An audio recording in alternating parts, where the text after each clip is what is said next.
வணக்கம் பழனிமணி நேயர்களே. இந்த திராவிட மாடல் ஆட்சியில் பல விஷயங்கள் நடந்துகிட்டே இருந்தாலும், அரசியல் நிகழ்வுகள் இருந்தாலும் வந்து பார்த்திங்கன்னா சமூகத்துக்கு தேவையான விஷயங்களை பேசணும் அப்படிங்கிறதுனால தொண்டை சரியில்லைங்க. சாரி, நீங்கள் தப்பாக எடுத்துக்காதீங்க. இன்றைக்கி நம்ம என்ன பேச போகிறோம் அப்படின்னு பார்த்தீங்கன்னா, ஒரு கேடிஎம் பைக் வந்து ஒரு தம்பி வாங்குறாரு. அவங்க அப்பா அம்மாலாம் இருக்காங்க. பக்கத்தில் வந்து பார்த்திங்கன்னா அவங்க அப்பா அம்மா இருக்கிறத பார்த்து அந்த பையனோட ஃபோட்டோவும் போட்டு கேடிஎம் பைக் அவர் வாங்கினதை வச்சு நிறைய கருத்துக்கள் வந்து சமூக வலைதளங்களில் பரவி இருந்துச்சு. நானும் என் சேனலில் அதை ஒரு டாப்பிக்காக எடுத்து பேசலாம் அப்படின்னு எடுத்துகிட்டு இருக்கும்போது வேறு ஒரு எதிர்மறையான கருத்து அது கொடுத்து வந்துச்சு. இதை பற்றி பேசலாமா வேணாமான்னு யோசிச்சுட்டு இருக்கப்போ பாரி வந்து இதை பற்றி பேசலான்னு சொன்னார். எனக்கு ஆவலாக இருக்குது இந்த விஷயத்தில் அவர் என்ன சொல்ல போகிறாருன்னு கேட்கறதுக்கு. வணக்கம். ஸோ சிங்கில் தான் இருக்கும் போல இருக்கு. இல்லை, நேற்றே அந்த செய்தியை பார்த்தேன். அது அவங்க அந்த பையனை பிடிச்சி எல்லாரும் ட்ரோல் பண்ணிட்டு இது பண்ணிட்டு நிறையா சேனல்ஸில் வந்து வீடியோஸ் வந்துட்டு இருந்துச்சு. சில நேரங்களில் இந்த சோசியல் மீடியா வந்து வரப்பிரசாதமாக பல விஷயங்கள் இருந்தாலும் சில பேருக்கு வந்து அது ஒரு தேவையில்லாத ஒரு மன உளைச்சலையும் ஏற்படுத்திடுதுங்கிறத பார்க்க முடியுது. என்ன நடந்துச்சுன்னு சொல்லிடுவோம். சாதாரணமான ஒரு தமிழ் குடும்பத்தில் இருக்க ஒரு பையன், ஒரு மிடில் கிளாஸ்னு சொல்ல முடியாது, ஒரு லோவர் மிடில் கிளாஸ் பொருளாதார சூழல் கொண்ட ஒரு குடும்பம். அவங்க வீட்டில் வந்துட்டு அவங்க வந்து ஒரு கேடிஎம் பைக்கு எனக்கு தெரிஞ்ச அநேகமாக வந்து ஒரு 3 லட்ச ரூபாய் கிட்ட நெருங்கி வருவாங்க. ஆமாம், 2.5 மேலே எனக்கு தெரிஞ்சு. எனக்கு இப்போ சரியாக ஞாபகம் இல்லைங்க. எனக்கு முன்னாடி நீங்கள் ஏதோ ஒரு செம்ம பைக்கில் உட்காந்துருக்க மாதிரி ஃபோட்டோலாம் பரப்பி விட்டு. செம்ம பைக்லாம் இல்லை, RS 200 வச்சுருந்தேன். ஓகே, கொடுத்தாச்சு. நம்ம இங்கே வண்டி ஓட்டுறது இப்போ. ஸோ அது கொடுத்துட்டோம். இது வந்து ஒரு அநேகமாக ஒரு 2.5 லட்சத்துக்கு கொஞ்சம் மேலே இருக்கக்கூடிய ஒரு 3 லட்சம் நார்மல் பைக் கேட்டகரி. கொஞ்சம் எக்ஸ்பென்சிவ் தான். இப்போ 200 சிசிக்கு மேலே இருக்கக்கூடிய பைக்ஸ் எல்லாமே கொஞ்சம் இந்த ரேட்லாம் ஏறிப்போச்சு. விலையெல்லாம் இப்போ நான் வாங்கின காலகட்டத்திலலாம் இருந்த ரேட்லாம் இப்போ பார்த்தீங்கன்னா ரொம்ப அதிகமாக தெரியுது. நமக்கே பைக்கே அதிகமாக தெரியுது. கியர்லெஸ் பைக்கே 1.25 லட்ச ரூபா. முன்னாடிலாம் ஸ்கூட்டர்லாம் எவ்வளோ இருக்கும் 70 ரூபாய்க்கு வாங்கிட்டு இருந்தாங்கன்னு நினைக்கிறேன். ஸ்கூட்டர் 70 ரூபாய்க்கா? ஏங்க 35-40 இருந்துச்சுங்க. அப்புறம் அப்படியே கொஞ்சம் கொஞ்சமாக இன்க்ரீஸ் ஆகி ஒரு 80,000 வரைக்கும் வந்துட்டு இருந்துச்சு. இப்போல்லாம் பார்க்குறேன் 1,20,000 1,30,000 ஸ்கூட்டர் இதே கியர்லெஸ் வெஹிக்கிள்ஸே நிறைய வர ஆரம்பிச்சிருச்சு. அப்போ கியர் வண்டி இன்னும் விலை அதிகமாக இருக்கிற மாதிரியான வண்டிலாம் வந்துருச்சு. அப்போ இப்போ இதோடைய ரேட்டுங்கிறது ஒரு ஓரம் வச்சுருவோம். இப்போ இது என்ன பிரச்சனை அப்படின்னா, இந்த பையன் வந்து அதை பைக் வாங்குறான். அந்த பைக்கை வந்து அவங்க அத்தை போலது. அவங்க அந்த வீடியோவில் ஒருத்தங்க இருக்காங்களா, நான் கூட ஃபஸ்ட்டு அவங்க அம்மா நினச்சேன். இல்லை, அது அவங்க அத்தையான். அவங்க அத்தை, அப்புறம் அவங்க கூட இருக்காங்க ரிலேட்டிவ்ஸ் ஒரு 2 பேர் 3 பேர், அப்புறம் அவங்க கூட பசங்க ஃப்ரெண்ட்ஸு, இவங்கெல்லாம் வச்சுக்கிட்டு எப்போவுமே ஏதாவது ஒரு பொருள் வாங்கினா இப்போ ஒரு ட்ரெண்ட் ஆகிருக்குல்ல, அதை வந்து சோசியல் மீடியாவில் போட்டு அந்த சக்ஸஸ் அப்படிங்கிற அதை காட்டணும் அப்படிங்கிற மாதிரி காமிச்சு, அது ஒரு பின்னாடி அதுக்குன்னே ஒரு ஸ்டாண்டர்டான ஒரு கையிலே ஆகாசம் கொண்டு வந்த அப்படின்னு சொல்லி ஒரு பாட்டு, அதை போட்டு விட்டுருவாங்க. அதே மாதிரி அதை ஒரு பாட்டை போட்டு விட்டு அந்த மாதிரிலாம் ஜெயிச்சுட்டோமாரோ அப்படின்னு போட்டாங்க. இதை போட்டு அந்த வீடியோ இருக்குது. இதில் என்ன பிரச்சனை அப்படின்னு பார்த்தீங்கன்னா, இந்த வீடியோ வந்து பெரிய அளவு ட்ரோல் செய்யப்பட்டுருச்சு. பெரிய அளவு அப்படின்னா கிட்டத்தட்ட ஒரு முந்தா நேற்றுலாம் வந்து பார்த்தீங்கன்னா, இந்த ஃபோட்டோவும் இந்த போஸ்ட் இந்த வீடியோவை போடாத மீம் பேஜஸே இல்லைங்கிற அளவுக்கு அது எப்படி அது வந்து ட்ரெண்ட் ஆச்சுன்னு இன்னும் புரியல. எனக்கு புரிஞ்சுக்கணும்னு ஆசைப்பாரு. இதே மாதிரி நீங்கள் சொல்கிற மாதிரி நிறையா ஃபோட்டோஸ் போடுறாங்க. அந்த மாதிரி அவன் ஒரு பையன், அவன் வந்து ஃபேமஸ் கூட இல்லை. அப்பேற்பட்ட ஒரு பையனோட அந்த போஸ்ட்டு எந்த ஒரு பாயிண்ட்டில் இந்த மாதிரி வைரலாக ஆகுது அப்படின்னு நீங்கள் நினைக்கிறீங்க? அதுதான் அந்த போடுற அந்த வீடியோவில் அது ஒன்று. அதில் அவங்க கூட இருந்த அவங்க அத்தை வந்து பார்த்தீங்கன்னா ஒரு எந்த ஒரு நகையும் எந்த ஒரு ஆபரணமும் இல்லாமல் ரொம்ப சிம்பிளான ஒரு உடையில் வந்திருந்தாங்க. அது போக வந்து அவங்க பணம் கொடுக்குறதுல வந்து பார்த்திங்கன்னா அந்த 100 ரூபா கட்டு இந்த மாதிரி கட்டாக அது அடித்து பணம் எண்ணி கொடுக்குறாங்க. ஸோ இதெல்லாத்தையும் அவர் அந்த வீடியோவில் பதிவு பண்ணியிருந்தார். இதை பார்த்துட்டு ஒரு சில நபர்கள் என்ன பண்ண ஆரம்பிச்சிட்டாங்கன்னா, உடனே வாங்கி வந்து இந்த மாதிரி பசங்க வந்து அவங்க அப்பா அம்மாவையும் வந்து அவங்களோட வீட்லேயும் வந்து போய் டார்ச்சர் பண்ணி இந்த பைக்கை வாங்குறது, இந்த பைக்கை வாங்கிட்டு ஊரில் போய்ட்டு ரவுடித்தனம் பண்ணுறது, இல்லை இந்த ஊரில் வந்துட்டு இந்த வேகமாக போய் அடிபட்டு விழுந்துடுறது, இது மாதிரி இல்லை அடுத்தவனை எங்கேயாவது விழுக்காட்டி விட்டுறது, இதெல்லாம் போட்டு இந்த மாதிரி கான்செப்டில் நிறைய பேர் வசைப்பட ஆரம்பிச்சிட்டாங்க. இல்லை, இந்த தம்பியை விட்டுருங்க, ஆனால் இதெல்லாம் நடக்கிறது இல்லைன்றீங்களா? அதுதான் நான் வரேன், அதுக்கு தான் வரேன், கொஞ்சம் கொஞ்சமாக வரேன். போட்டு வசைப்பட வச்சுட்டாங்க. இப்போ இங்கே என்ன சிக்கல் அப்படின்னு பார்த்தீங்கன்னா, எப்பவுமே வந்து ஒரு பொதுவாக ஒரு நல்ல கருத்து, இப்போ இதே நம்ம சொல்லியிருக்கோம், புள்ளிங்கோ கலாச்சாரம்ங்கிற பேரில் முடியெல்லாம் அப்படி இப்படின்னு விட்டுட்டு கலர் அடிச்சுக்கிட்டு டியோ பைக்கில் போயிட்டு அந்த ஸ்கூட்டர் இருக்குல்ல அதில் போயிட்டு அடிக்கிறது, நல்ல கட்டடிச்சு ஓட்டுறதை பற்றி நம்ம பேசியிருப்போம். கேடிஎம்மில் வந்துட்டு இந்த மாதிரி முடியெல்லாம் விட்டுக்கிட்டு ஃபங்க் விட்டுக்கிட்டு மடக்கி ஓட்டுறதையும் நம்ம பார்த்து திட்டியிருக்கிறோம். நம்மளும் நம்ம காணொலிகளில் பல இதில் திட்டியிருக்கோம். ஆனால் எங்கேயுமே ஒரு தனிப்பட்ட பையனை பிடிச்சி இவன் இப்படி போகிறானே அப்படின்னு அன்லஸ் அன்டில் அவன் ஒரு ஆக்சிடென்ட்டோ இல்லை அவன் வந்து ஏதோ ஒரு சட்டத்துக்கு விரோதமான ஒரு முறைக்கு இப்போ ஹெல்மெட் மாட்டாமல் போகிறதோ இல்லை ஏதோ ஒரு இந்த ஒரு ஞாபகம் இருக்கா ஒரு டைமு பைக்கில் வேகமாக போயிட்டு போலீஸ் பேரிகேட்லாம் இழுத்துட்டு ஒரு குரூப் வச்சு ஞாபகம் இருக்கா, அவங்களாம் இன்றைக்கி ஃபேமஸ் ஆகி எங்கேயோ போயிட்டாங்க. அப்போ அந்த மாதிரி பண்ணும்போது நம்ம திட்டுறோம், இது தப்புனா இது தப்புன்னு நம்ம சொல்கிறோம். ஸோ ஒரு தப்பு அவன் செய்யும்போது அவனை திட்டுறதுங்கிறது வேற. ஆனால் ஒரு பைக்கை வாங்குறதே தப்புன்னு சொல்கிறது வந்து ரொம்ப பெரிய தப்பு, புரியுதுங்களா? அவன் அந்த பைக்கை வாங்குறதுக்கு என்ன காரணம் வேணாலும் இருக்கலாம். ஸோ இப்படி ஒரு சினாரியோ நான் சொல்கிறேன், இப்போ புரிஞ்சுக்கோங்க. ஒரு நாள் அந்த பையன் ஸ்கூலுக்கு போய்ட்டு காலேஜுக்கு போயிட்டுருக்கான், படிச்சுட்டு இருக்கான். அப்போ வந்துட்டு அவன் ஃப்ரெண்டு ஒருத்தன் ஒரு கேடிஎம் பைக்கு வாங்கிட்டு வரான். வாங்கிட்டு வந்தோடனே மச்சான் நல்லா இருக்குடா பைக்கு அப்படின்னு சொல்லிட்டு அந்த பைக்கை தொட வரான். ஹே என்னடா தட்டுற, ஓன் பைக்கா என்ன தொடுற நீ, கிளம்பு, பெரிய இவன் கஷ்டப்பட்டு வாங்குவோமா இவன் வந்து அப்படியே தொடுவானா. காலேஜில் ஃப்ரெண்ட்ஸாக இருந்தால் நீங்கள் அப்படி தான் பண்ணியிருப்பீங்க. ஒரு ரவுண்டு கேட்டால் கொடுத்துருப்பீங்களான்னு தெரியல. என் வண்டியை தாங்க ரவுண்ட் எனக்கு காலேஜில் நடந்த ஒரு கதையை சொல்கிறேன், கேளுங்க. நான் எவ்வளோ பெரிய எனக்கே டே அப்படின்னு இருக்கும். என்னென்னா வந்து வண்டி வந்து நம்ம அந்த காலேஜ் படிக்கும்போது நமக்கு ஒரு வண்டி தேவைப்பட்டுச்சு. அப்போ வந்து கொஞ்சம் கொஞ்சம் காசு இருந்தது வச்சு அந்த செகண்ட் ஹேண்டில் யூனிகார்னு ஒரு வண்டி இருக்கும். யூனிகார்ன் நல்ல அது கொஞ்சம் நல்ல வண்டி கொடுக்கும், நல்ல மைலேஜ் கொடுக்கும், எல்லாம் கொடுக்கும். அந்த வண்டியை நான் வாங்கினேன், செகண்ட் ஹேண்டில் தான் வாங்கினேன். வாங்கி எதுக்குன்னா இந்த அங்கே பொத்தேரி இருக்குல்ல, பொத்தேரியில் இந்த அங்கே போக வர இந்த சாப்பிட வர கொஞ்சம் தள்ளி போய் ஹோட்டல்லாம் சாப்பிட்டோம்னா கொஞ்சம் நடந்து போயிட்டு இருந்தால் ரொம்ப நேரம் ஆகும்ல.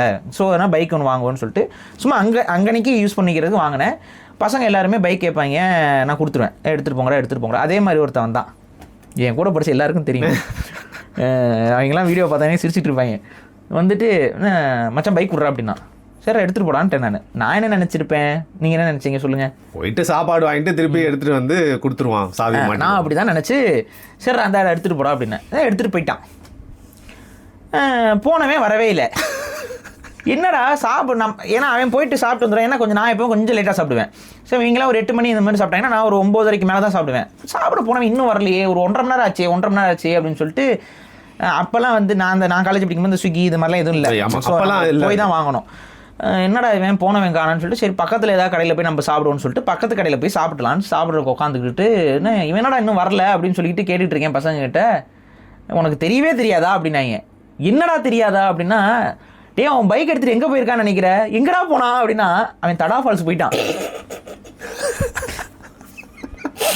தடா ஃபால்ஸ் எங்க இருக்குன்னு சொல்லி நிறைய பேருக்கு தெரியாது. ஆந்திரா பார்டர்ல இருக்க தடா ஃபால்ஸ். அது நம்ம வந்து காலேஜ் படிக்கிற பசங்க, அது சென்னையில காலேஜ் படிக்கிற பசங்க டக்குன்னு போயிட்டு தண்ணியில ஆடிட்டு வருவாங்க.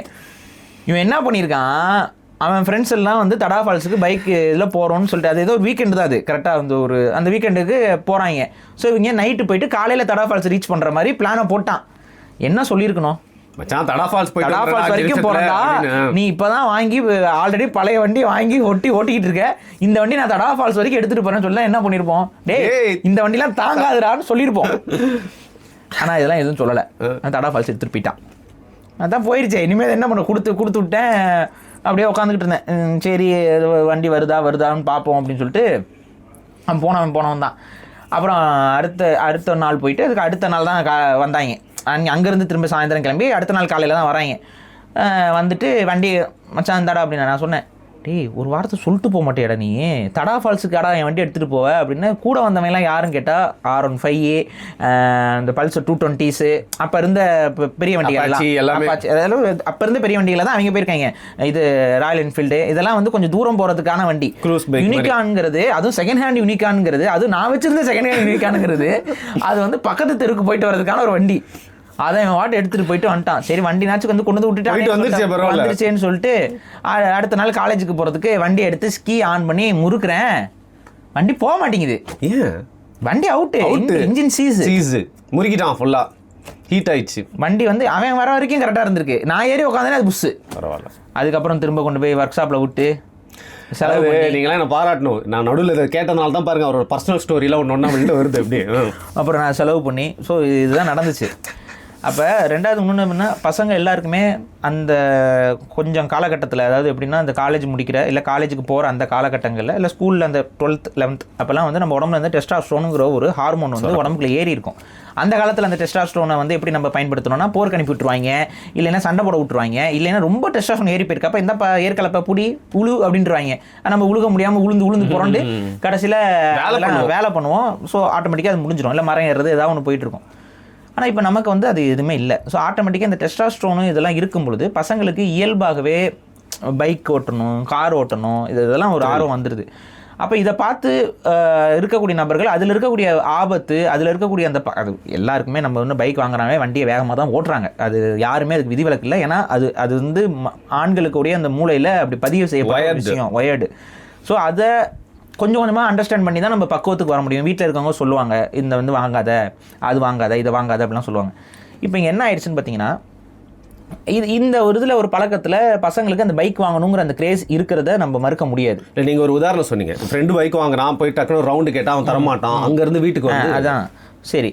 இப்போ இந்த பையனுக்கு இப்படி ஒரு கதை நடந்திருக்கலாம். நான் என்ன கேட்குறேன், அந்த மாதிரி போகிறான், அந்த பையன் வந்து தொடக்கூடாதுங்கிறான், இல்லை நீ உனக்குலாம் இல்லைன்னா இப்படியே பேசுகிறானே வச்சுக்கோமே, உன் வீட்டு நிலைமைக்கு இந்த மாதிரி பைக்லாம் வாங்க முடிய மாட்டவனால, இதில் எல்லாம் போகணும்னு ஆசைப்படாதரா இப்படின்னு ஒருத்தன் சொல்கிறான்னு வைங்களேன். இப்போ அந்த பையன் அதுக்காக வேலை செஞ்சு அந்த பைக் வாங்கியே தீரணும்னு ஒரு வைராக்கியத்தில் ஒரு பைக்கை வாங்குறான்னு வைங்க. அப்போ நீங்கள் என்ன சொல்லுவீங்க? இதே கதையை பரவாயில்லடா சாதிச்சிட்டான் அப்படிம்பீங்க. ஸோ அவன் வாழ்க்கையில் என்ன நடந்துச்சுன்னு நமக்கு தெரியாது. ஸோ தனிப்பட்ட நபரை உதாரணத்துக்கு எடுத்து நம்ம பேசக்கூடாது. அவன் இப்போ அந்த பைக் எடுத்துகிட்டு போயிட்டு ஒரு இடத்த இடிச்சிருக்கான்னா அவனை போட்டு வெளிவிலும் வெளுக்கலாம். அந்த பைக்கில் வச்சுட்டு அவன் வீலிங் பண்ணி கீழே விழுந்தான் அப்படின்னா வெளிவிலும் வெளுக்கலாம். அதெல்லாம் நம்ம வெளுத்துருக்கோம். அதே போல் அந்த பைக் வச்சுக்கிட்டு போயிட்டு யாரோ அப்பாவியை போய் இடிக்கிறது போகிறது இதெல்லாம் நடந்திருக்கும் போது நம்ம போட்டு அடின்னு அடிச்சிருக்கோம். அந்த மாதிரி பசங்களை வந்து திட்டிருக்கோம்.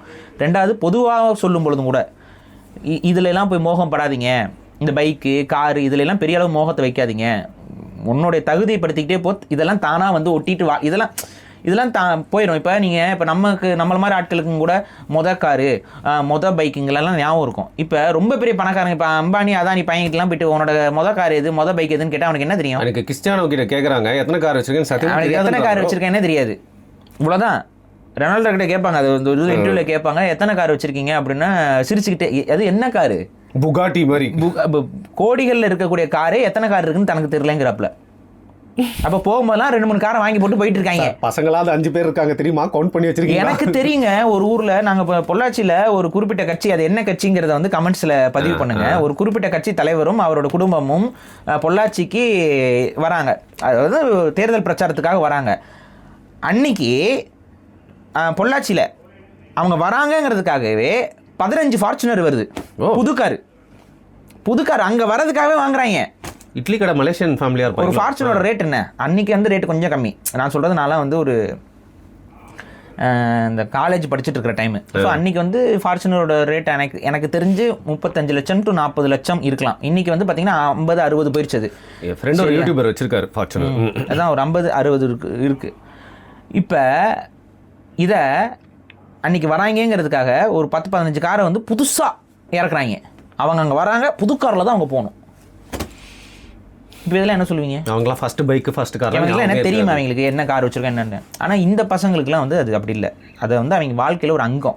இதை பற்றி புரிஞ்சுக்கணும் அப்படின்னா அந்த பொல்லாதவன் அந்த பைக் பொல்லாதவன் தான், அதை வச்சு ஒரு படம் இருக்கணும் பார்த்துருக்கேன். அப்போ அது வந்து ஏதோ ஒரு விதத்தில் அவங்களோட லைஃப்பில் வந்து ஒரு இம்பாக்டை உருவாக்குறது. நீங்கள் சொல்கிறது கரெக்டு தான். அந்த பொல்லாதவன் படத்தில் என்ன பண்ணும், பைக் வந்ததுக்கப்புறம் தான் பொண்ணே திரும்பி பார்க்கும். இவனும் இந்த பையனுக்கும் கண்டிப்பாக அந்த மாதிரியான எண்ணம் இருக்கலாம். ஏன்னா இப்போ ஒரு பொருளாதாரமான ஒரு பொருள் இருக்கும்போது ஆட்டோமேட்டிக்காக தாங்கிட்ட வசதி இருக்குங்கிறத காட்டிக்கிறதுக்கான ஒரு சிம்பிளாகவும் இருக்குது. ஒருத்தன் இன்றைக்கி நம்மளே சொல்கிறோம் நீட்டாக ட்ரெஸ் பண்ணணும்னு சொல்கிறோம். ஏன் சொல்கிறோம்? ப்ரெசென்டபுளாக இருக்கும். அப்போ தான்டா நீ படித்ததுக்கு வேலை கிடைக்கும், உன்னை அப்போ தான் வந்து இந்த மாதிரி ஃபங்க் கூடாத, இந்த மாதிரி கலர் அடிக்காத, உன்னை வந்து மதிக்க மாட்டாங்க. நம்ம நிறைய பேருக்கு சொல்லியிருக்கோம். மற்ற விஷயம் என்ன பார்த்து சொல்கிற மாதிரியே இருக்குது. இல்லைங்க, நான் பொதுவாக சொல்கிறேன். ஆமாம், இது நம்ம நிறைய அப்படி சொல்கிறேன். இன்னொரு வீடியோவில் நீங்கள் மெட்டீரியலிஸ்டிக்காக வந்து பொருள் மேலே ஆசைப்படாமல் சிம்பிளாக லைஃப் வாழலாம் அப்படி. ஸோ முடிஞ்ச வரைக்கும் உங்களை தகுதியாக காட்டிக்கொள்ளுங்கள். ஆனால் அதே இதில் இந்த ஒரு தேவையில்லாத பொருட்கள் மீது தேவையற்ற ஆசைகளை வளர்த்துக்காங்க. உங்களுக்கு பயன்பாட்டுக்கு இருக்கா அந்த பொருட்களை வாங்குங்க. பயன்பாட்டுக்கு மீறி இருக்கக்கூடிய பொருட்கள் வந்து தேவையற்றது. ஸோ இதை வந்து முதல்ல வந்து நம்ம மக்கள் வந்து உள்வாங்கி கொள்ள வேண்டும். ஆனால் இந்த பையன் விஷயத்தில் நடந்தது என்ன அப்படின்னு பார்த்தீங்கன்னா, நமக்கு இந்த கதையெல்லாம் வந்து கற்பனை தான். நான் வந்து இந்த பையனுக்கு நடந்துச்சுன்னு சொல்ல, ஏதோ ஒரு விதத்தில் அவனுக்கு அந்த பைக் வாங்கணுங்கிற எண்ணம் வந்து அவனுக்கு ஹார்ட் ரூட்டடாக பதிஞ்சிருக்கு. அதுக்கு காரணம் என்னென்னா, சின்ன வயசுலேருந்து அவன் பார்க்குற விளம்பரங்கள், அவன் சின்ன வயசுலேருந்து அவன் அக்கம் பக்கத்தில் இந்த ஒரு பைக் வச்சு இதெல்லாம் வந்து அவங்களுக்கு ஒரு நம்மக்கிட்ட இது இருந்தால் தான் மதிப்பு, நம்மக்கிட்ட இது இருக்கணும் அப்படிங்கிற நினைப்பு. அதில் தான் நிறைய பசங்க வாங்குறாங்க. அப்புறம் அது வாங்கும்போது வேகமாக ஓட்டுறதுங்கிற ஒரு கான்செப்ட் இருக்குது. ஆட்டோமேட்டிக்காக அதை வேகமாக ஓட்டுறாங்க. ஒரு காலத்தில் இந்தியாவில் விடோ மேக்கர்னு ஒரு பைக் இருந்துச்சு. விடோ மேக்கர் அது பேர்லாம் விடோ மேக்கர் இல்லை, அதுக்கு பேர் வச்சுட்டாங்க ராஜ்தூத்னு ஒரு பைக். அதுக்கு பேரே விடோ மேக்கர்னு நம்ம இந்தியாவில் சொல்லுவாங்க. ரீசன் என்னன்னா, அதை வாங்கி வண்டியை ஓட்ட ஆரம்பிச்சாங்க அப்படின்னா அதோட பவருக்கு அந்த டைம்ல வந்து அது முறுக்க தோணும், டப்பு டப்புன்னு அடிபட்டு போகும். அதே தான் இது நம்ம RX-100 லெஜெண்டரி RX-100. ஆமா, RX-100 இதெல்லாம் வந்து ஏன் உங்களுக்கு கிடைக்குதுன்னு பார்த்தீங்கன்னா, ஓனர் செத்துருப்பேன். இதுதான் உண்மை. பல பேர் காவு வாங்கியிருக்குது இதெல்லாம். ஏன்னா உங்களுக்கு அதாவது 2 ஸ்ட்ரோக் இன்ஜின்ஸு அப்போல்லாம் வந்து பார்த்தீங்கன்னா இப்போ இருக்கிற வண்டிக்கு ஈக்குவலாக போட்டி போடும் 2 ஸ்ட்ரோக் வண்டிகள். நானும் வச்சிருந்த ஒரு RX-100 அதான் முருகன்னு போயிடும். அப்போ ஒரு ஒரு ஒரு ஆர்வத்தில் இந்த பைக்ஸ்லாம் வாங்குறது போகிறது அது ஓகே. பட் அதை சாதனையாக நினைக்காதீங்க. நான் ஒன்று சொல்கிறேன், தெளிவாக புரிஞ்சுக்கோங்க. எது சாதனை அப்படின்னா, நீ உன் வாழ்க்கையில் ஒரு பொருள் வாங்குற பற்றியா, இந்த பொருளை அடுத்தவனுக்கிட்ட நீ காட்டணும்னு நினைக்கிற பாரு, அங்கேயே நீ தோற்றுருவ. வேஸ்ட்டு. இதை முதல்ல வந்து ஆண்கள் புரிஞ்சுக்கோங்க. ஆண்கள் மட்டும் இல்லை, இது எல்லாருக்குமே பொதுவாக புரியும். ஆனால் இந்த வேலையை அதிகமாக பண்ணுறது ஆண்கள் தான். ஸோ கொஞ்சம் புரிஞ்சுக்கோங்க தயவு செஞ்சு. எப்போவுமே நீ ஒரு கார் வாங்குறியா, வாங்கு. எங்கேயா நீ அந்த காரில் போ. அப்போ ஒருத்தன் கேட்பான், என்ன காரில் வந்து இறங்குறான் அப்படின்னு. அப்போ ஆமாங்க ஒரு கார் வாங்கியிருக்கேன். இதை வந்து நீங்கள் எப்படி சொல்லணும்னா, கார் வாங்கியிருக்கேன்னு சொல்லக்கூடாது. ரொம்ப அசால்ட்டாக ஆமாங்க கார் வாங்கியிருக்கேன், அவ்வளோதான். ஏன்னா அது ஒரு உயிரற்ற பொருள். அந்த உயிரற்ற பொருளுக்கு நீ அவ்வளோ மதிப்பு மரியாதையும் கொடுக்க வேண்டிய அவசியம் இல்லை. மை பேபி அப்படிலாம் போட்டுட்டுலாம் இருக்கணும் அவசியம் இல்லை. யாரையோ குத்தி விட்டீங்க, யாரை குத்துறீங்க. ஆமாம், ஒருத்த போய் கார் கிட்ட பேசிக்கிட்டு இருக்கான். யார் செல்லக்குட்டிங்கிறான். சத்தியமாக நான் கண்ணால் பார்த்தேன், தெரியல. ஸோ கார் வந்து கார், அது ஒரு மெட்டல் பார்ட்ஸ். இது அது வந்து லைக் கண்டிப்பாக வந்து உங்களுக்கு நீங்கள் இப்போ ஒரு காசு போட்டு வாங்கியிருக்கீங்கும்போது அது மதிங்க, அது தப்பு கிடையாது. பட் அது ஒரு பெரிய சாதனை நீ நினைக்க ஆரம்பிச்சுன்னா உன் சாதனை அங்கேயோ நின்று போயிடும். அதெல்லாம் சாதனையா? இதெல்லாம் பத்தாதுன்னு நான், இதெல்லாம் சாதாரண விஷயம்ப்பா அப்படின்னு நான். அப்போ இந்த பைக் வாங்குறது உன்னை பொறுத்த வரைக்கும் ஒரு மைல்கல்லாக இருந்தாலும் அதை வந்து நீ அடுத்தவங்ககிட்ட காட்டும் பொழுது நீ இப்படி யோசியேன். இப்போ இது ஒரு சோசியல் மீடியாவில் நீங்கள் போடுறீங்க, அந்த பைக்கோட ரேட் வந்து 3 லட்ச ரூபா. சில பேர் இந்த உலகத்தில் வாழ்கிறாங்க, ஒரு நாளைக்கே 3 லட்ச ரூபா செலவு பண்ணுறவன் இருக்கான், ஒரு சாப்பாட்டுக்கு 3 லட்ச ரூபா செலவு பண்ணுறவன் இருக்கான். அவன் வந்து உன்னை எப்படி பார்ப்பான்? ஸோ தயவு செஞ்சு இந்த மாதிரியான எஸ்டாப்ளிஷ்மெண்ட்ஸ் இது எல்லாத்தையும் விட்டுருங்க. இது வந்து இந்த பைக்குங்கிற விஷயத்தில் மட்டும் எல்லாத்துக்கும் பொருந்தும். நம்ம ஒரு ஹோட்டலுக்கு போகிறோம், அங்கே சாப்பிட்றத எடுத்து ஃபோட்டோ போடுறது, இல்லை இந்த ஒரு பர்த்டே பார்ட்டி பண்ணால் அதை வந்து உடனே வந்து நான் அங்கே பார்த்தீங்களா இவ்வளோ பெரிய கிராண்ட் ஈவெண்ட் பண்ணுறோம். உங்களுக்கு தேவைக்கு நீங்கள் பண்ணிக்கோங்க. அதை வந்து அடுத்தவர்கள்ட்ட படம் போட்டு காட்டணுங்கிற அவசியம் இல்லை. இப்போ என்னை பற்றி எனக்கே கொஞ்சம் பெருமையாக இருக்குது பாரி. நான் என்றைக்கும் என்னோட ஸ்விம்மிங் பூல் வீடை நான் உங்கள்கிட்ட கூட்டு போய் காட்டினதே இல்லை. எனக்கு கல்யாணம் ஆயிடுச்சு, அது யாருக்குமே தெரியாது. என் காரில் நான் வந்து இறங்குறது நீங்கள் பார்த்துருக்கீங்களா? என் லைஃப்பில் எதையுமே நான் காரில் நீங்கள் இறங்குறது பார்த்துருக்கேனே. இந்த காரில் ஜீப்பு ஏங்க கனவுல ஏறுறத பார்த்துருப்பீங்க. ப்ரோ வேணாம். சரி, ஆதாரங்கள் இருக்கு உங்களோட இன்ஸ்டாகிராம் ப்ரொஃபைல. ஆதாரங்கள் நான் ஏதோ அரெஸ்ட் ஆயிட்டான்னு நினச்சிக்க போறாங்க. ஜீப் அது ஜீப்புங்கிற அந்த ஜீப் இல்லைங்க, அந்த கம்பெனி ஜீப்பு. சரி வேணாம் விடுங்க. ஸோ வந்து ஸோ பாருங்க, வருணுக்கு கல்யாணம் ஆயிடுச்சுங்கிறத நான் சொல்லலை, அவரே தான் வாயால் ஒத்துக்கொண்டார். அதே போல் அவருக்கு ஸ்விம்மிங் பூல் வீடு இருக்குங்கிறதையும் அவரே காட்டிக்கலங்க வெளில. அதுதான் வந்து ஒரு அடக்கம். இப்போ வருண் போல் வாழுங்கள்ங்கிறது தான் நான் இதுதான் உங்கள் வாயாலேருந்து எப்படியே வர வைக்கணும்னு இவ்வளோ ட்ரை பண்ணிட்டுருக்கேன். அப்படி எடுத்துக்கோங்க. ஸோ இங்கே என்னென்னா, இந்த பையன் பண்ண ஒரே தப்பு, தன்னுடைய வாழ்க்கையில் அவனுடைய சாதனைன்னு நினச்ச ஒரு விஷயத்த எல்லாரும் சாதனையாக நினைப்பாங்க அப்படின்னு நினச்சிட்டு அந்த பையன் அதை பகிர்றான். அப்படி பார்க்க மாட்டாங்க. மனிதனுக்கு சில பேருக்கு பொறாமை இருக்கும், சில பேருக்கு வெறுப்பு இருக்கும், சில பேருக்கு காழ்ப்புணர்ச்சி இருக்கும், சில பேருக்கு இந்த பையன்லாம் பைக் வாங்குறானேங்கிற ஒரு ஏளனம் கூட இருக்கலாம். ஸோ அதனால் இதெல்லாம் வந்து அடுத்தவங்ககிட்ட காட்டி நமக்கான ஒரு அங்கீகாரம் இல்லை, என்னோட சாட்டிஸ்ஃபேக்ஷன் உங்களோட சாட்டிஸ்ஃபேக்ஷனாக பதிவு பண்ணி வச்சுக்கோங்க, ஏதோ ஒரு ஹார்ட் டிஸ்கில் போட்டு வச்சுக்கோங்க. ஆனால் அதை நீங்கள் பொதுவில் காட்டும் பொழுது மண்டை கோளாறு பிடிச்சவன் எவனாவது ஒருத்தன் எதாவது சொல்லி தரப்பான். அப்போ அதை வந்து நம்ம அதை பொருட்படுத்தாமல் இருக்கணும். ஆனால் என்ன ஆகுதுன்னு பார்த்தீங்கன்னா, அதை பொருட்படுத்துகிறாரு இந்த தம்பி. ஏன் நான் சொல்கிறேன்னா, அடுத்து அவர் ப்ரெஸ் மீட் கொடுக்குறாரு. நான் கஷ்டப்பட்டு சம்பாரித்து தான் வாங்கினேன், ஆனால் என்னை எல்லோரும் கலாய்க்கிறாங்க, இதனால் எனக்கு மன உளைச்சல் ஆயிடுச்சு. அடுத்து அவங்க அம்மா வந்து பேசுகிறாங்க, என் பையனை இப்படிலாம் பேச அவங்க அம்மா வந்து ஊடகத்தில் பேசுகிறாங்க, என் பையன் கஷ்டப்பட்டு வேலைக்கு போகிறான், அது என்ன வேலைக்கு போகிறாருங்கிறது அது உங்களுக்கு அது அவங்களே சொல்லியிருக்காங்க, அப்போ என்னன்னு கேளுங்க. அந்த வேலைக்கு அவ்வளோ பயங்கரமாக சம்பளம்லாம் கிடைக்குதுங்கிறது ஒரு வியப்பான ஒரு விஷயம் தான். அதெல்லாம் அவங்க சொல்கிறாங்க. வந்து அவர் 22 வயசுலேயே வந்து 50,000 ரூபா சம்பாதிக்கிறார் அப்படிலாம் சொல்லி அவங்க அப்பா அம்மா வந்து அந்த பையன் வந்து அவன் சம்பாரிச்சு தான் வாங்கினான் அப்படிங்கிறதெல்லாம் சொல்கிறாங்க. ஸோ இது என்னது இதனால் ஏதாவது பெருமை வருதா?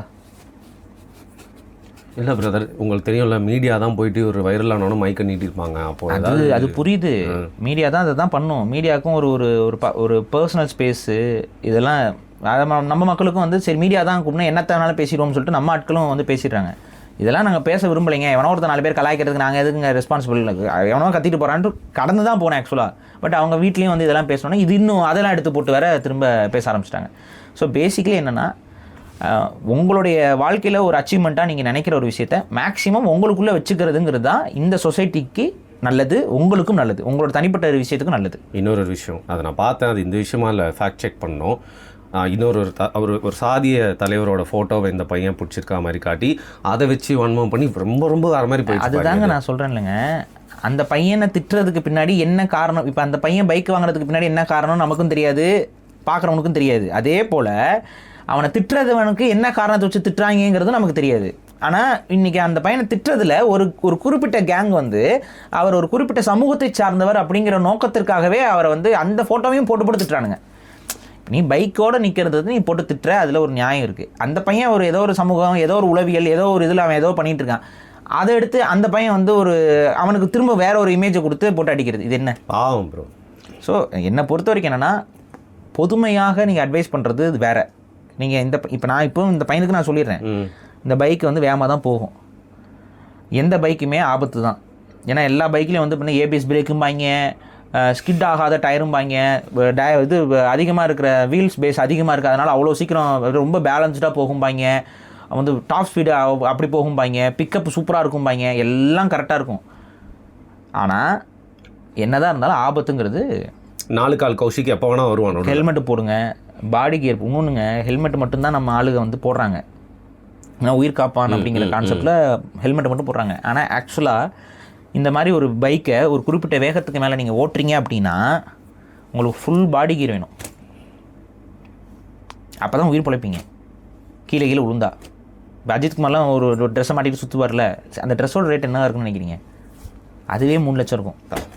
அது நிறைய பேருக்கு தெரில. நீ கேப்பு இந்த ஸ்ரீனி விளாக்ஸும் நம்ம நண்பர் ஒருத்தர், அவர் வந்து பார்த்திங்கன்னா இந்த ட்ராவல் விளாகிங் இதெல்லாம் தான், அதாவது இந்த பைக் ஓட்டுறது இதெல்லாம் தான் அவரோட இது. அவர் வாங்குவார் அப்பப்போ. ஹெல்மெட் வாங்கினேன் பாரு, எவ்வளோக்குங்க வாங்கினீங்க ஹெல்மெட் அப்படின்னா 50,000 60,000 பாரு. ஹெல்மெட் 50,000 60,000க்கு இருக்குது. மேபி ஸ்டார்டிங் ப்ரைஸாக கூட இருக்கலாம் அது, அந்த ரக ஹெல்மெட். ஆமாம், அதாவது லைக் ஹெல்மெட்டில் அவ்வளோ கேட்டகரிஸ் இருக்குது. ஸோ இதை நீங்கள் புரிஞ்சுக்கணும். அப்போ நம்ம எவ்வளோக்கு ஹெல்மெட் வாங்குவோம்? மிஞ்சி போனால் ஒரு 3000. நான் சொல்கிறது ரொம்ப ஸ்டாண்டர்டான ஹெல்மெட் ஒரு 3000 ரூபாய்க்கு வாங்குவோம். சாதாரணமான மக்கள் எல்லாருமே வாங்குகிற ஹெல்மெட் என்ன 700 ரூபா ஹெல்மெட் தான் வாங்குறாங்க. தாங்குமா பெருசா? அது எப்படி தாங்கும்? ஸோ இதெல்லாம் மனசில் வச்சுக்கிட்டு முடிஞ்ச வரைக்கும் வேகத்தை வந்து உங்கள் கட்டுப்பாட்டுக்குள்ளே இருக்கிற வேகத்துக்குள்ளே போங்க. ஒரு 50 60 மேக்ஸிமம், அவ்வளோதான். அதுக்குள்ளே போனீங்கன்னா ஏங்க நான் என்ன கேட்குறேன், ஓடி போகிறீங்க, நீங்கள் ஓடி வரீங்க, ஓடி வரும்போது ஒருத்தன் காலை உள்ள விட்டான், கீழே விழுகுறீங்க, மூக்குலேருந்து ரத்தமாக, நீங்கள் எவ்வளோ வேகத்தில் ஓடிடுவீங்க சொல்லுங்கள்? சாதாரணமாக ஜாகிங் போயிட்டுருப்பேன், அது நீங்கள் வேகமாகவே ஓடுறீங்க, எவ்வளோ வேகத்தில் ஓடிட முடியும்? இஞ்சி போனால் என்னங்க 25 கிலோமீட்டர் வேகத்தில் ஓட முடியும்? 25 கிலோமீட்டர் வேகத்தில் ஓடுற உங்கள் காலில் ஒருத்தன் வந்து கவட்டைக்குள்ளே கட்டையை விட்டாவே தடிக்கு விழுந்து மூஞ்சி முகரையெல்லாம் பேருதுன்னா, நீ 100 கிலோமீட்டர் வேகத்திலையோ இல்லை 150 கிலோமீட்டர் வேகத்திலையோ ஒரு இடத்துல கிராஸ் ஆகி பறந்து போய்ட்டு ரோட்டில் விழுந்தீங்கன்னா என்ன ஆவேன்னு யோசி. அண்ட் வாட் அபவுட் அந்த வாகனமும் மூவிங் ஆப்ஜெக்ட் தானே? அதுதாங்க, என்ன ஆவேன்னு மட்டும் யோசி, உயிர் போயிடும். ஸோ எந்த வண்டி வாங்கினாலும் பைக்கை பொறுத்த வரைக்கும் சேஃப்டிங்கிறது ரொம்ப ரொம்ப ரொம்ப கம்மி. அதனால் நடுத்தர குடும்பங்களில் இருக்கக்கூடியவர்களுக்கு நான் ஒரு விஷயத்த சொல்கிறேன், தயவு செஞ்சு உள்வாங்கிக்கோங்க. 5 லட்சம் 10 லட்சம் போட்டுலாம் பைக் வாங்குறவங்க நிறைய பேர் இருக்காங்க இங்கே. அப்படி வாங்கிட்டு கார் இல்லாமல் இருக்கவங்களும் நிறைய பேர் இருக்கான், நான் பார்த்துருக்கேன். ஸோ பேசிக்காக என்னென்னா, உங்களால் ஒரு 3 லட்ச ரூபாயை கையில் எடுக்க முடியுதுன்னா ஒரு காரை வாங்கு. அந்த காரில் உங்கள் அத்தை, உங்கள் மாமா, உங்கள் அம்மா, உங்கள் அப்பாவை கூட்டிகிட்டு நீ அந்த ஊரில் போ. நீ செகண்ட்ஸில் ஒரு காரை வாங்க ஒரு 3 லட்சத்துக்கு. இல்லைன்னா ஒரு ஒரு ஒரு பேசிக் இது ஒரு ஹேட்ச்பேக் வந்து மிஞ்சி போச்சுன்னா வந்து பார்த்தீங்கன்னா 10 லட்ச ரூபாய்க்கு நல்ல ஹேட்ச்பேக் எடுத்துடலாம். நல்ல ஸ்டாண்டர்டான ஹேட்ச்பேக் 10 லட்ச ரூபாய்க்கு எடுத்துலாம். மாருதிலாம் கம்மி கார்லாம் இருக்குல்ல, அது சின்ன காருன்னு இங்கே போக 8 லட்ச ரூபாய்க்கு கைக்கு வர கார்லாம் இருக்குது. நான் சொல்ல ஒரு ஸ்டாண்டர்டான ஓரளவுக்கு நல்லா இருக்கிற வசதியாக இருக்கிற காரே வந்து 10 லட்ச ரூபாய்க்கு நமக்கு நல்லாவே கிடைக்கும். 10 லட்ச ரூபா காரை நீ அசால்ட்டாக போனீங்கன்னா இப்போ இந்த 3 லட்ச ரூபாயை கொண்டு போய் கொடுத்த அப்படின்னா உனக்கு லோனை போட்டு கையில் காரை கொடுக்க போகிறாங்க. You are saying use your brain, you choose better things. அப்போ உங்களுக்கு மாதம் ஒரு இஎம்ஐ வரும். நீ தான் மாதம் 50,000 சம்பாதிக்கிறியப்பா. மாதம் 50,000 சம்பாதிக்கிற உனக்கு அந்த இஎம்ஐ கட்டுறது ஒரு பெரிய விஷயமா இருக்காது. 10 லட்ச ரூபா காருக்கு மிஞ்சி போன இஎம்ஐ எவ்வளோ வரும்னு பார்த்தீங்கன்னா ஒரு 14-17,000 14 to 15 வரும். 14 to 15 வரும் 10 லட்ச ரூபாய்க்கு. அப்போ ஆட்டோமேட்டிக்காக மாதம் கட்டினீங்கன்னா 5 வருஷத்தில் அந்த கார் வந்து அந்த இது கட்டிடுவேன். 5 வருஷம் தான் அந்த காரோட யூஸ் இருக்கும் உனக்கு. ஆனால் கார் இருக்குதுன்னு வை, உன் அப்பா அம்மா எவ்வளோ சந்தோஷப்படுவாங்க. ஒரு நல்லது கெட்டதுக்கு எங்கேயா போகணும்னா வரும்னா டக்குன்னு கூட்டிகிட்டு போகலாம் உங்கள் அப்பா அம்மாவை. உனக்கும் நீ யோசிச்சு பாரு, கேடிஎம் பைக்கில் இருக்க பையனை விட காரில் இருக்க பையன் என்றைக்குமே ஸ்டாண்டர்ட் அதிகம் தான். பைக்லையாவது ஒரு பொண்ணை தான் ஏற்றலாம், காரில் வந்து 3 பேர் உட்கார வச்சுக்கலாம். 3 பேர் உட்கார வச்சுக்கலாம். நல்ல விஷயத்த சொல்லிட்டு இருக்கேன். இல்லைங்க, ஒரு கேங்காக வெளில போயிட்டு தடா ஃபால்ஸ் போயிட்டு வரலாங்க. கோச்சுக்காதீங்க பாரி. கோயம்புத்தூரில் என்ன நடந்துச்சுன்னு தெரியும். நீங்கள் தடா ஃபால்ஸ்லாம் போக மாட்டாங்க, காரை கொண்டு போய் எங்கேயா நிப்பாட்டிக்குவாங்க. ஸோ தயவு செஞ்சு சாரி, பொண்ணுக்காகலாம் யோசிக்காத. பொண்ணுக்காக நீ யோசிச்சினா எதுவுமே பண்ண முடியாது வாழ்க்கையில், நீ வாழவே மாட்டேன். ஸோ இதை மட்டும் மண்டையில் ஏற்றிக்கோ. ஒரு கார் வாங்கு. இது எதுக்கு நான் சொல்கிறேன்னா, நிறையா பசங்களுக்கு எதை ப்ரையாரிட்டைஸ் பண்ணணும்னு தெரில. 3 லட்ச ரூபா கொடுத்து ஒரு பைக்கை வாங்கி அந்த பைக்கில் நான் சீனை போட்டால் எனக்கு மரியாதை கிடைக்கும்னு நினைக்கிறது ஆக்சுவலாக தப்பான ஒரு விஷயம். ஆனால் அதே 3 லட்ச ரூபா 4 லட்ச ரூபாய்க்கு நீ ஒரு செகண்ட் ஹேண்டில் கார் வாங்கிட்டேன்னு. ஏன் செகண்ட் ஹேண்டுன்னு நான் சொல்கிறேன்னா, நீ வாங்கின கார் செகண்ட் ஹேண்டா ஃபர்ஸ்ட் ஹேண்டாங்கிறது உனக்கு மட்டும் தான் தெரியும். பட் பார்க்குறவனுக்கு அது தெரியாது. அது கார் அவ்வளோதான். உனக்கு வெறும் எனக்கு நீங்கள் சொல்கிறதுனா டியூலாம் கட்டுறதுக்கு எனக்குலாம் முடியாதுங்க. 10 லட்ச ரூபாய்க்கு எதுக்குங்க கார் வாங்க சொல்கிறீங்க அப்படின்னா 5 லட்ச ரூபாய்க்கே கார் கிடைக்கும், நல்ல கார் கிடைக்கும். ஏன்னா இந்த 10 லட்ச ரூபாய்க்கு வாங்குற காரை ஒரு 3-4 வருஷத்தில் ஒரு விற்றுட்டு போவான் ஏதோ ஒரு காரணத்துக்காக. அப்போ 10 லட்ச ரூபாய்க்கு வர காரே வந்து உனக்கு வந்து ஒரு கிட்ட 5 லட்சத்துக்கு கிடைக்கும், வாங்கலாம். அது நாங்கள் இன்னொரு 10 வருஷம் அதுக்கு தாராளமாக ஓட்டலாம். நல்லா நீட்டாக போட்டு பூஜை போட்டு இது பண்ணி இப்போ போகிற இடம்லாம் வரம்லாம் நல்லா மெயின்டைன் பண்ணிட்டு வந்தீங்கன்னா, அதுவும் ஓன் யூஸ்க்கெலாம் ஓட்டும்போது அது பெருசாக பாதிக்காதுங்க. கேப் மாதிரி போட்டு அடிக்க போகிறோம், அதான் ஒன்றும் ப்ராப்ளம் இல்லை. நீட்டாக இப்போ ப்ரையாரிட்டைஸ் பண்ணு. இல்லை எனக்கு அதுவும் இப்போ காரும் கூட தேவையில்லை அப்படின்னா அந்த 3 லட்ச ரூபாய்க்கு எத்தனை ஆட்டோ வாங்கலாம்னு யோசிங்க. ஆட்டோ வாங்கி என்ன பண்ணுறது? ஒரு 2 பேருக்கு வாடகை கொடு ஆட்டோவை. சமயம் அதில் வரும் ஒரு பெரிய வருமானம். அந்த வருமானத்தை வச்சு நீ ஒரு கார் வாங்கிக்கலாம். அது அப்புறம் இப்போ இருக்கிற வருமானத்தை வச்சு நீ உனக்கு கேடிஎம்மோ என்னமோ எக்ஸஸாக இருக்கும்போது வாங்குறது வேறு. ஆனால் சேமிப்பை வந்து கஷ்டப்படுத்தி கொண்டு போய் கொடுக்குறதுங்கிறது வேறு. இன்னொன்று, எந்த பெற்றோருக்கும் நம்ம சந்தோஷமாக இல்லை, நம்ம பையனாச்சும் சந்தோஷமாக இருக்கணுங்கிற எண்ணம் தான் இருக்கும். அதுவும் குறிப்பாக தமிழ் பெற்றோர்களுக்கு இருக்கக்கூடிய ஒரு எண்ணம் தான். இதை குறை சொல்லாதீங்க. ஒரு மேம்போக்கான மனநிலையில் பெற்றோர்களை வந்து தயவு செஞ்சு குறை சொல்லாதீங்க இந்த விஷயத்தில். ஏங்க அவங்க எத்தனை குழந்தைகளை பார்க்குறாங்க, எத்தனை பேரை பார்க்குறாங்க. நம்ம பையனும் அந்த இடத்துல இருக்கணும் அப்படிங்கிற ஒரு எண்ணம் எல்லா பெற்றோருக்கும் இருக்குங்க. பக்கத்து வீட்டு பையன் வந்து அந்த பைக்கில் போகிறான் வரான், நம்ம பையன் ஏக்கமாக பார்க்குறான், அந்த எண்ணம் இருக்கும். ஆனால் அப்படி சொல்கிற நீங்கள் நிறையா பேரண்ட்ஸ் வந்து பார்த்துருக்கேன், நல்லா ரிச்சாக இருப்பாங்க, சூப்பர் ரிச்சாக இருப்பாங்க. ஆனால் அவங்க பையனுக்கு எப்பப்போ எதை வாங்கி கொடுக்கணும், கிஃப்டிங்லேயும் அவங்கள ஒரு கண்டிப்பு இருக்கும். அவங்களுக்கு கஷ்டம்னா என்னன்னு புரிய வைப்பாங்கள்ல, அது அந்த பார்வை நீங்கள் சொல்கிறது என்னென்னா, பணக்கார வீட்டில் தான் இது நடக்கும். சரி, ஏன்னா பணக்கார வீட்டில் நம்ம குழந்தைய ஸ்பாயில் பண்ணிடக்கூடாதுங்கிற மைண்ட் செட்டில் இதை பண்ணிகிட்டு இருப்பாங்க. பட் இந்த பசங்களுக்கு வந்து தாங்கள் கஷ்டத்தில் இருக்கோங்கிறது தெரியாமலாம் இல்லைங்க, அவங்களுக்கு தெரியும். ஆனாலும் இந்த பொறுப்புணர்வுங்கிறத இன்னும் கொஞ்சம் வளர்த்துக்கணும். அவங்களுக்கு எதை நோக்கி நம்ம நகரணுங்கிறது தெரியல. அவங்களுக்கு அந்த கிரேட்டர் பிக்சரை யாரும் போட்டு காட்டல. அவங்க இன்றைக்கி இருக்கக்கூடிய ஊடக வெளிச்சத்துலேயும் இன்றைக்கி இருக்கக்கூடிய ஊடக விளம்பரங்கள் மூலமாக எல்லாரும் என்ன சொல்கிறாங்க, பி எ மேன் அப்படின்னு சொல்லிட்டு விளம்பரம் வருது. ஐயோ, இது இல்லைனா நான் மேன் இல்லை நினச்சிக்கிறாங்க. இதுதான் இப்படி தான் பயன்படுத்தணும், இந்த மாதிரி பர்ஃப்யூம் பண்ணணும், இந்த மாதிரி இருக்கணும், இந்த மாதிரி ட்ரெஸ் வச்சுக்கணும், இந்த மாதிரி இது பண்ணணும். இந்த மாதிரி வாட்ச் கட்டணும், எல்லாத்துலேயும் ஒரு விளம்பரம். இது வந்து பைக் விஷயத்தில் மட்டும் இல்லை, ஷூக்கு எவ்வளோ செலவு பண்ணுறாங்க தெரியுமா பசங்க. இப்போ இந்த காலேஜ் பசங்களாம், இப்போ நம்மளாம் படிக்கும்போது என்னங்க மிஞ்சி ஷூக்கு செலவு பண்ணிட்டோம். சத்யா பஜார் போனால் தூக்கின்னு வர வேண்டியது தான். அப்படியே நம்ம ஏதாவது போவோம், சரி பிராண்டடாகவே வாங்கினாலும் ஒரு மிஞ்சி போன 2000 ரூபாய்க்கு மேலாம் வாங்கிருப்போம். ஒரு 2000 மனசு கேட்காதீங்க. அப்புறம் ஷூ அப்படிங்க காலில் போடுறது, அதான் 2000 ரூபாய்க்கு மேலாம் ஷூ வாங்க மாட்டோம் நம்ம இருந்த டைமில். நான் சொல்கிறது 2000 ரூபாங்கிறது இப்போ நான் சொல்லிட்டு இருக்கேன். நம்ம இருந்த டைம்லலாம் மிஞ்சி போனால் 500 600 தான், அதுதான். ஆனால் இன்றைக்கி ஷூவுக்கு 25,000 30,000 போட்டு வாங்கிட்டு இருக்காங்க. உண்மையிலேயே பார்த்தா அது ஒரு டிக்கு மாதிரி இருக்குது. எவ்வளோ சொன்னீங்க? 25,000 30,000க்கு டிக்கு மாதிரி இருக்குது. ஸ்பெஷல் எடிஷனுங்கிறானுங்க, அதில் என்னமோ எடிஷனுங்கிறானுங்க. ஒரு ஏதோ ஒரு பிளேயர் வந்து ரத்தத்தை வந்து பூட்ஸில் இறக்கி டெவில் ஷூஸ்ன்னு சொல்லி வித்துட்டு இருக்கான். அடப்பாவி. அப்போ இதெல்லாம் புரிஞ்சுக்கோங்க. அதுக்கெல்லாம் வாங்குறவங்க வாங்கிட்டு தானே இருக்கான். என்ன சொல்லுவீங்க? வாங்கி கலெக்ஷன்ஸ்னு வச்சுருக்காங்க. கலெக்ஷன்ஸ்னு வைக்கிறாங்க, வீட்டுக்குள்ளே ஷூவை கலெக்ஷன் வைக்கிறாங்க. ஸோ ஒரு விஷயம் புரிஞ்சுக்கோங்க, இதுதான் தப்பு. ஷூ எதுக்கு போட போகிறோம்? காலுக்கு போட போகிறோம். உன் காலுக்கு கம்ஃபர்டபுளாக ஒரு ஷூ இருக்கா, வாங்கி போட்டுக்கோ. உனக்கு எது அது பிடிக்குதோ அதை வாங்கி போட்டுக்கோ. ஆனால் அதோட பர்பஸ் அதை சர்வ் பண்ணுதா, அதோடு நிற்கணும். அதுக்கு மேலே அப்படின்னு போகும்போது தான், அதுக்கு மேலே என்ன உங்ககிட்ட காசு இருக்குதுன்னா நீ வாங்குறது அது ஓன் பிரச்சனை, ஓம்பாடு. அவனை பற்றி நம்ம பேசவே இல்லை. ஆனால் அதுக்கு மேலே வாங்கினா தான் என்னை வந்து மதிப்பாங்கன்னு ஒரு ஆங்கிளில் யோசிச்சுட்டு ஒரு விஷயத்தை நீ பண்ண அப்படின்னா அது வந்து பிரச்சனை. எந்த பொருளும் நம்மளை கண்ட்ரோல் பண்ணக்கூடாது. இல்லை பாரி, நம்ம தான் சிம்பிளாக சொல்கிறேங்க. உங்ககிட்ட பொருளாதாரம் இருக்குன்னு வைங்க, நீங்கள் எது செஞ்சாலும் பாராட்டப்படும்.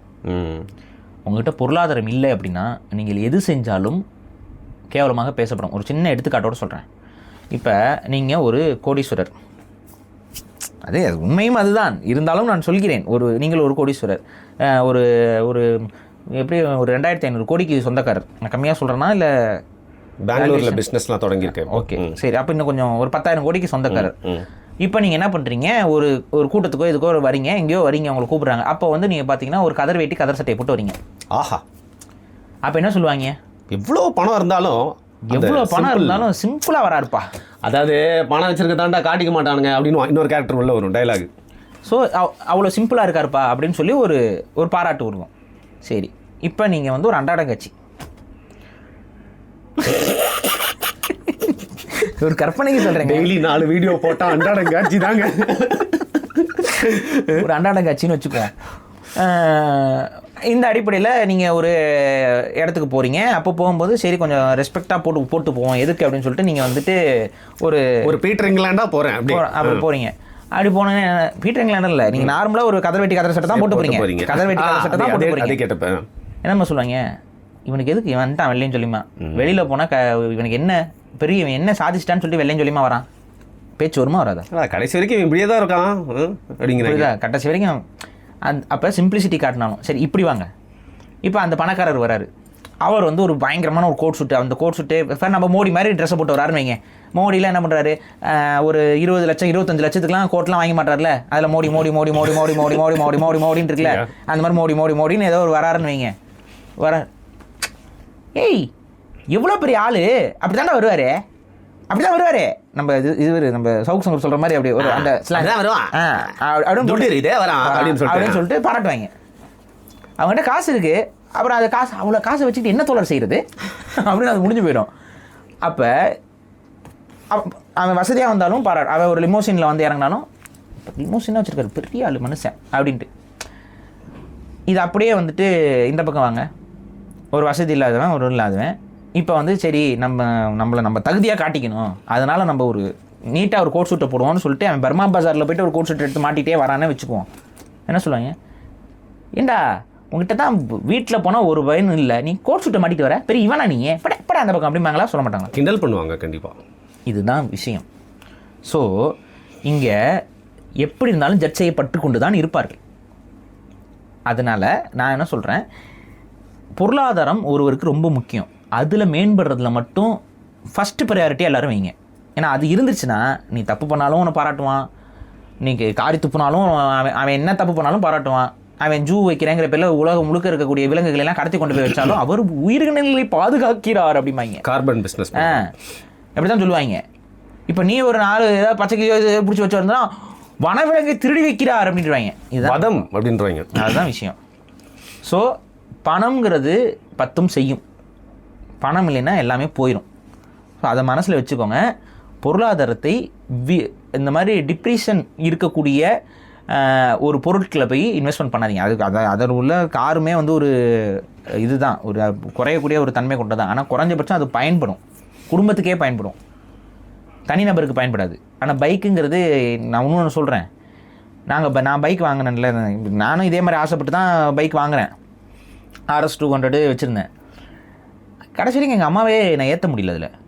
அதில் அது எனக்கு வருத்தம் இருக்குது. ஏன்னா அவங்களால அவங்களுக்கும் அதில் வருத்தம் இருக்குது. அவங்கள ஏற்றிட்டு அந்த வண்டியில் வந்து அவங்கள கம்ஃபர்டபுளாக சேஃப்டியாக கூட்டு போக முடியாது. ஸோ இது எவ்வளோ பெரிய ஒரு ஊண்டிங்கான ஒரு விஷயம். It didn't solve any purpose. அவ்வளோதான் விஷயம். யாரையும் அதனால தான் சொல்கிறேன், பைக் வந்து அதனால சரி ஓகே ஒரு லெவலுக்கு மேலே அது இன்ட்ரெஸ்ட் போயிடுச்சு, சரி ஓகே இது தப்பு, இது தேவையில்லை அப்படின்னு சொல்லி கொடுத்தாச்சு, வித்துட்டீங்க. ஆமாம். ஸோ இதே தான் நடக்கும். இப்போ அந்த பையனுக்கு என்ன நடக்கும்? இதே தான் நடக்கும். அவனுக்கு ஒரு பக்கம் வரும்போது அவன் அதை தான் செய்வான். ஸோ பக்கம் வந்து நம்ம அதை செய்யும்போது ஒரு 4 பேருக்கு அதை சொல்லிடுவோம். நம்ம எக்ஸ்பீரியன்ஸை ஷேர் பண்ணுவோம். சின்ன வயசில் கண்டிப்பாக பைக் வாங்கணும் ஒரு எண்ணம் இருக்கும், கண்டிப்பாக அதை நோக்கி ஒரு சிந்தனை இருக்கும், அது ஒரு கிரேஸாக இருக்கும். ரெண்டாவது வந்து பைக் தான் கொஞ்சம் விலைக்கு கம்மியாக இருக்கும், கார் வந்து கொஞ்சம் விலை அதிகமாக இருக்கனால அதை நோக்கி நம்ம மைண்டே போகாது. பட் பெட்டர், இதுக்கு அது பெட்டர். உங்கள் வீட்டில் எக்கச்சக்கமாக காசு இருக்குது அப்படின்னா நீங்கள் வாங்கிக்கிறீங்க, ஏதோ ஒன்று வாங்குறீங்க, அது உங்கள் விருப்பம். பட் எல்லோரும் சேர்த்து ஒரு இதாக கஷ்டப்பட்டு தான் வாங்க முடியும் ஒரு பொருளை அப்படின்னா அது எது ப்ரையாரிட்டின்னு சொல்லி பார்த்து வாங்குங்கிறதான் நம்ம சொல்கிறோம். சரி, இன்னொன்று என்னதான் இருந்தாலும் அது அந்த பையன் வாங்குறது நம்ம ஒரு பொதுவாக அட்வைஸ் பண்ணலாம். ஆனால் ஒரு தனிப்பட்ட பையனையும் ஒரு தனிப்பட்ட குடும்பத்தையும் எடுத்துக்கிட்டு நம்ம திட்டுறது, அப்யூஸ் பண்ணுறதுங்கிறது அவன் தப்பு செய்யாமல் இருக்கும்போது. இப்போ அவன் என்ன தப்பு பண்ணிட்டான் இல்லீகலா? எதுவுமே பண்ணலாம். அவன் காசுல அவன் பைக் வாங்கிட்டான், அவன் வீட்டு காசுல, அவங்க அப்பா அம்மா காசுலையோ இல்லை அவங்க வாங்கி கொடுத்தாங்களோ இல்லை இவனே வாங்கிக்கிட்டானோ, ஒன்று என்ன பாதிக்குது? இது ஒரு பேரன் தன்னோட தாத்தாக்கு கார் வாங்கி தராரு, அதை ஓட்டிட்டு திரியாரு, நம்மளுக்கு என்ன வந்து? ஆமாம், நாளைக்கு சில பேர் கட்சியை கூட கொடுப்பாங்க. நீ இந்த கலாய்க்கிறவங்களாம் என்ன பண்ணுவ? நாளைக்கு வந்து ஒன்றும் பண்ண முடியாது, பொத்திட்டு தானே சுற்றிட்டு இருப்பீங்க. இது மண்டையில் ஏற்று. ஏன்டா மக்கள் போராட்டத்துக்காக இருக்கக்கூடிய கட்சிகளையே வந்துட்டு, மக்கள் ஒருங்கிணைஞ்சு இருக்க வேண்டிய கட்சிகளையே வந்துட்டு அவன் வந்து அப்பனுக்கு அடுத்து மகனுக்கு அடுத்து பேரனுக்கு அடுத்து கொள்ளு போயிட்டே இருக்காங்க தலைமுறையாக. அங்கெல்லாம் உட்காந்து இவங்களோட பகுத்தறிவு சிந்தனைலாம் வேலை செய்யாது. ஒரு அம்மா அவங்க பையனுக்கு வந்து இப்போ ஒரு பைக் வாங்கி கொடுக்குறாங்க, தன் பையன் வந்து எங்கேயும் தலை குனிஞ்சு இருக்கக்கூடாதுங்கிற ஒரு எண்ணத்தில் வாங்கி கொடுக்குறாங்க. அது அவங்களோட பாசத்தை காட்டுது. அந்த இதை போயிட்டு உட்காந்து கலாய்க்கிறதுன்னு என்ன, எதுக்குடா கலாய்க்கிறீங்க? இதெல்லாம் வந்து ஒரு பொறாமையின் வெளிப்பாடு. அந்த பையன் பைக் வாங்கினது அந்த பையனோட இது. பட் அந்த பையன் பொறுப்பாக நடந்துக்கணுங்கிறத ஒரு அட்வைஸாக ஒரு அண்ணனா நம்ம சொல்லலாம். அதே போல் நீங்கள் ஒரு பொது நபராக கூட தம்பி பைக் வாங்கிட்ட, பார்த்து போடா, பத்திரமா போடா, ஹெல்மெட் போட்டு போடான்னு சொல்கிற வரைக்கும் உனக்கும் எனக்கும் உரிமை உண்டு. அதுக்கப்புறம் அவன் பைக் வாங்குறான், அந்த பைக்கை விற்கிறான், அந்த பைக்கில் பொண்ணை ஏற்றுறான், பொண்ணை இறக்குறான், இதெல்லாம் வந்து அன்லஸ் அன்டில் அவன் அந்த பைக்கு மூலமாக அவனுக்கோ இல்லை மற்றவர்களுக்கோ எந்த விதமான துன்பமும் இல்லாமல் இருந்து விட்டான் என்றால் நம்ம யாரும் அங்கே அதை பற்றி பேசக்கூடாது. ஆமாம், விடுறா தம்பி. சாதா பைக்கு இப்போ ரொம்ப மோஸ்ட் ஃபேமஸ் பைக் ஆயிடுச்சு. என்ன ப்ரோ சொல்கிறீங்க? ஆமாம், இன்னும் வந்து பல சாதனைகளை அந்த பையன் செய்யட்டும். அவன் மேலே வன்மத்தை கக்காம, அவன் இந்த சமூகம் அந்த சமூகம்னு பார்த்து வன்மத்தை கக்காம, இந்த சமூகம் இல்லை எந்த சமூகத்தில் ஒருத்தர் வாங்கினாலும் இது தேவையற்றது. குறைஞ்சபட்சம் பெற்றோருக்கு ஒரு சின்ன அட்வைஸ் நான் சொல்கிறேன். இவ்வளோ கஷ்டப்பட்டு உங்கள் பசங்களுக்கு இந்த பைக்கை நீங்கள் வாங்கி கொடுக்கணுங்கிற எண்ணம் உங்களுக்கு இருக்கிறது தப்பு கிடையாது. ஆனால் ஒரு செகண்ட் யோசிங்க, அந்த பைக்கை உங்கள் பையன் பக்குவமாக பயன்படுத்தக்கூடிய பக்குவம் வந்து விட்டதா என்று கொஞ்சம் யோசிங்க. அந்த பக்குவம் இல்லை அப்படிங்கிற பட்சத்தில் 1க்கு 100 முறை யோசிச்சுட்டு வாங்கித்தாங்க. நான் ஏன் சொல்கிறேன்னா, நிறைய பேர் இதே மாதிரி தான் நம்ம பையன் அப்படின்னு சொல்லி வாங்கி கொடுத்துருவாங்க. அதனால் அந்த பசங்களோட உயிர் கூட போயிருக்கு. காலம் ஃபுல்லாக ரிக்ரெட் பண்ணுற இடத்துக்கும் தள்ளப்பட்டிருக்கிறாங்க. நிறைய பேரண்ட்ஸ் தள்ளப்பட்டிருக்கிறாங்க. ஏன்னா என் கூடலாம் ஸ்கூலில் படித்த என்னோட ஜூனியர் பையன், சின்ன பசங்க தான், ஸ்கூல் படிக்கும்போதே பைக் ஓட்டி இறந்துட்டாங்க, ஆக்சிடெண்ட்டில் இறந்துட்டாங்க. நம்ம எல்லாருக்கும் ஃப்ரெண்ட்ஸ் எவனா ஒருத்தன் அப்படி இறந்துருப்பான்ல, ஸ்பாட் அவுட்டு. என்ன பண்ண முடியும்? ஸ்கூல் படிக்கும்போது பைக் ஓட்டக்கூடாதான். ஆனால் அங்கே பொள்ளாச்சி இதில் எல்லாம் வந்து பார்த்திங்கன்னா அது ரொம்ப நார்மலைஸ்டு. ஸ்கூல் படிக்கும்போது அங்கே வந்து எல்லாம் பைக் வாங்கிடுவாங்க, கொஞ்சம் காசு நிறைய பேர்கிட்ட இருக்கும், வாங்கிடுவாங்க. ஸோ என்ன பண்ண முடியும்? போயிடுச்சு உயிர். இத்தனை வருஷம் பார்த்து வளர்த்த பையன், என்னென்னமோ கனவுலாம் வச்சுருக்கோம், உயிர் போயிடுது. என்ன பண்ண முடியும்? ஸோ அன்றைக்கெலாம் அன்றைக்கி இருந்த பைக்லாம் கூட இவ்வளோ பவர்ஃபுல்லாலாம் இல்லை. ஆனால் இன்றைக்கி இருக்கிற பைக்ஸோட பவருங்கிறதே வேறு.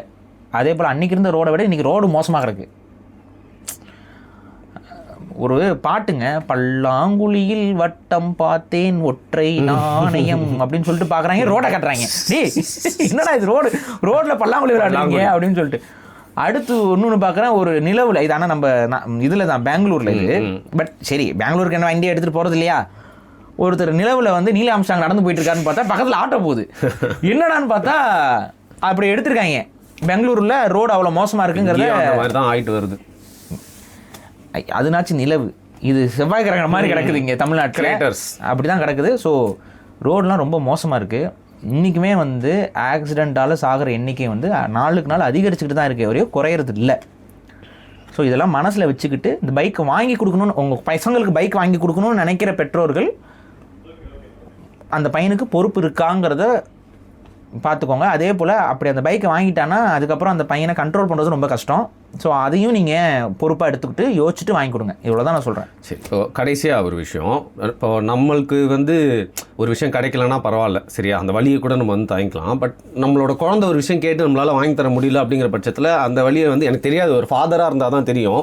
நான் அதை நம்ம மாலில் பார்த்துருக்கேன், குழந்தைங்க அடம் பிடிக்கிறப்பெல்லாம் பார்த்துருக்கேன். நிறைய என் ஃப்ரெண்ட்ஸு அடம் பிடிக்குமா மண்டையிலே தான் தட்டணும். இல்லை, அந்த குட்டியை சொல்ல கொஞ்சம் பெருசாக வளர்ந்துடுறாங்கல்ல, 16, 17, 18 பெருசாக வளர்ந்ததுக்கப்புறம் அடம் பிடிக்கிறாங்களா? அதாங்க பைக் வாங்கிட்டா வீட்டில். ஆனால் கஷ்டம் தெரியும், நீங்கள் சொன்ன தெரியும்.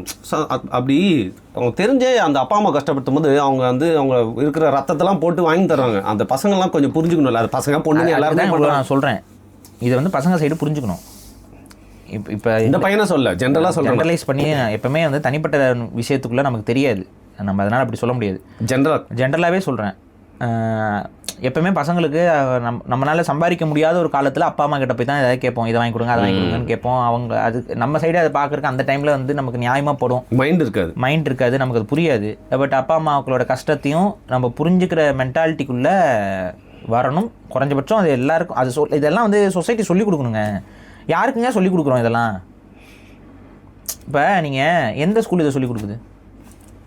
ஸ்கூலில் சொல்லிக் கொடுக்கணும். அந்த ஸ்கூலில் எப்படி சொல்லிக் கொடுப்பான்? அவனே பயங்கரமாக ஃபீஸை வாங்கிட்டு தான் அந்த பையனை சேர்க்குறான். எங்கள் ஸ்கூலில் அவர் படிக்கணும்னா ஒரு ஸ்டேட்டஸ் இருக்குன்னா அதுலேயே அவன் ஸ்டேட்டஸ் அவன் கொண்டு வந்துட்டான். எப்படி? அதான் நான் சொல்கிறேன், இது ஆரம்பமே பிளேயாக இருக்குது. ஒரு குறிப்பிட்ட ஸ்கூலில் படித்தோம்னா அது ஒரு ஸ்டேட்டஸ்ன்னு நினைக்கிறதுலாம் இருக்குல்ல, இன்றைக்கி இருக்குல்ல தமிழ்நாட்டில். வர பேரண்ட்ஸ் எந்த மாதிரி கார்லாம் வருவாங்க தெரியுமா சார்னு பேசுகிறாங்கல்ல. இங்கேயே அழிஞ்சிருச்சேங்க கல்வி, இந்த இடத்துலையே அழியுதே கல்வி.